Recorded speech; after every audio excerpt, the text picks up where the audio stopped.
இப்போ என்ன பார்க்க போறோம் அப்படின்னா, அந்த மத கஜ ராஜா மூவியை பத்தி தான் பார்க்க போறோம்.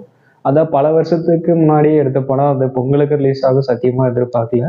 ஆனா பொங்கலுக்கு ரிலீஸ் ஆயிருக்கு. அதாவது எதிர்பாராத எதிர்பாருங்கள் அந்த மாதிரி. ஆனா அந்த கிணத்துல உழுந்து செத்தவனை பார்த்திருக்க, வாழ்ந்தவனை இப்பதான்டா சுந்தர்சியும் காம்போ அண்ட் தென் பார்த்தீங்கன்னா சந்தானம் காம்போ, இவங்க 2 பேரும் சேர்ந்து நடிச்ச படம் இப்போ நம்ம பல வருஷத்துக்கு முன்னாடி போய் பார்க்குற மாதிரி ஒரு ஃபீல் தருது. இந்த மதகஜ ராஜா பார்த்தீங்கன்னா படம் நல்லா தான் இருக்கு.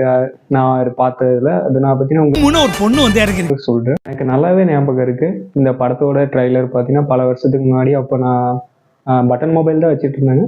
அதுல வந்து பார்த்தீங்கன்னா குட்டி வெப்னு சொல்லிட்டு அதுல நான் ட்ரைலர் பார்த்தேன். அது அப்போ பார்த்த ஃபீல் வருது. அந்த படம் இப்போ ரிலீஸ் ஆகுது பொங்கலுக்குன்னு சொல்லிட்டு. மாத்தி மாத்தி போய்க்கலாம். ஆமா, உள்ள சாங் ரெக்கார்டிங்ல இருக்காரு, இவரை நாங்க டிஸ்டர்ப் பண்றோம்.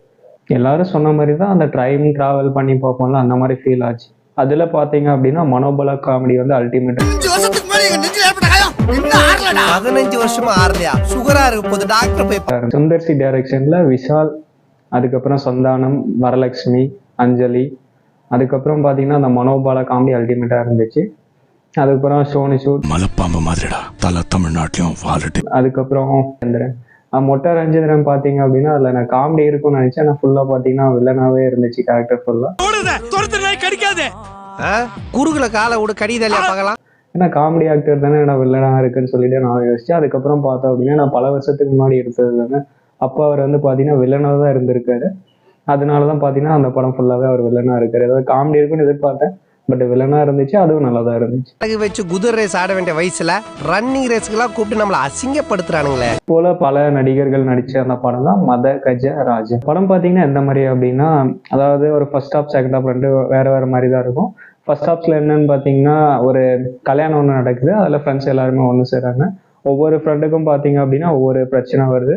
அது எல்லாத்தையுமே பாத்தீங்கன்னா விஷால் வந்து தீர்த்து வைப்பாரு. நினைக்கிறத விட நம்மளால முடியலன்னா எவனாலையும் முடியாதுன்னு. இது படத்தை சொல்ல போனோம் அப்படின்னா ஒரு காமெடி கலந்த மசாலா படம்னு சொல்லலாம்.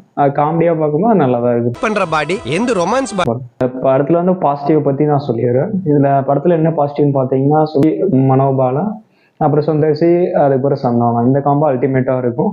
அதுல காமெடி பாத்தீங்கன்னா அந்த படத்துல ஒரு லாஸ்ட் ஒரு ஹாஃப் அன் அவர் முன்னாடி அந்த 15 மினிட்ஸா பாத்தீங்க அப்படின்னா மனோபாலா காமெடி வந்து அல்டிமேட்டா இருக்கும் அந்த படத்துல.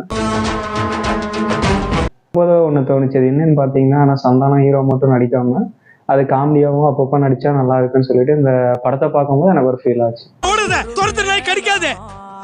குறுகுல காலை விடு கடிதலையா பார்க்கலாம். ஏன் சொல்றேன் அப்படின்னா, ஆனா அவர் காமெடியை தவிர்த்து இந்த படத்தை பார்க்கும்போது இந்த படம் ஒண்ணுமே இல்லை. ஏன்னா அவர் காமெடி இருக்கிறதுனால அந்த படம் பார்க்கவே நல்லா இருக்கு. அதனால சொல்றேன். ஏன்னா சந்தானம் ஹீரோவா நடிக்காம அப்பப்ப காமெடியா நடிச்சாலும் அல்டிமேட்டா இருக்கும் மூவிஸ்க்கு. ஏன்னா சந்தானம் மாதிரி ஒரு காமெடியன் ஆக்டரை நம்ம மிஸ் பண்றோம். அடுத்து வந்து நம்ம பார்க்க போறது பாத்தீங்கன்னா அந்த படத்தோட ஹீரோ விஷாலை பத்தி தான். ஆனா விஷால் பாத்தீங்கன்னா அதை பார்க்கும்போது இந்த படத்துல ரொம்ப ஆச்சரியமா இருந்துச்சு. என்னன்னு பாத்தீங்கன்னா ரொம்ப எங்கா இருக்காரு. அதுக்கப்புறம் தான் யோசிச்சு, ஆனா அது எடுத்ததே பாத்தீங்கன்னா பல வருஷத்துக்கு முன்னாடி எடுத்த படம். அவர் எங்கா தான் இருப்பாரு. இந்த காலனில கும்முன்னு ஒரு பொண்ணு வந்து இறங்கிருக்கு.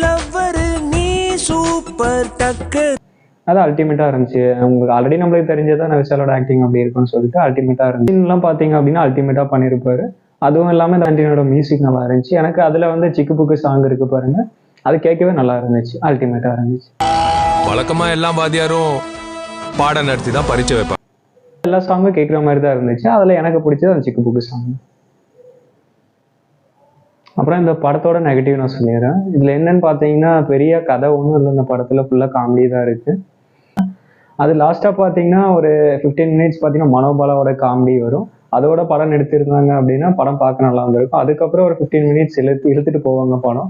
அது எதுக்கு இழுத்துட்டு போனாங்க என்னன்னு சொல்லிட்டு அதுக்கப்புறம் ஒரு கான்செப்டும் அதில் இல்லை.